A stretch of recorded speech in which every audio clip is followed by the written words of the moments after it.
It has been a long time since I enjoyed visiting or shopping at a warehouse store. I find their service and their staff not up to muster. But earlier this week I experienced abuse from one of the staff of the warehouse at Pakuranga. Most listeners would be aware of my absolute hatred of masks and how useless they are.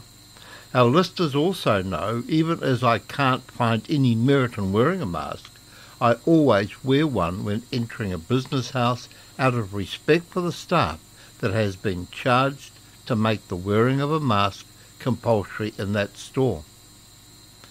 However, earlier this week, actually on Tuesday, about lunchtime, I donned my mask and entered the warehouse Pakuranga.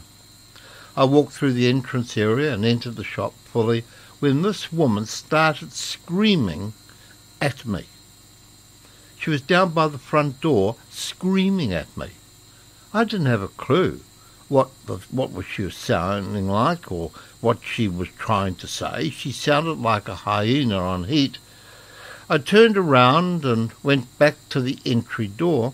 I asked what was the problem. She told me to cover my nose with the mask.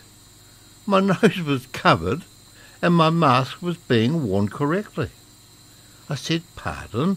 as I did not have a clue what she was talking about, and in the most aggressive manner she told me to cover my nose with the mask. My nose was covered, and I had no idea what the silly bag was on about. In fact, I quietly told her, "Go away," and I left that crazy place called the warehouse for anywhere else who actually employed staff that have some decorum.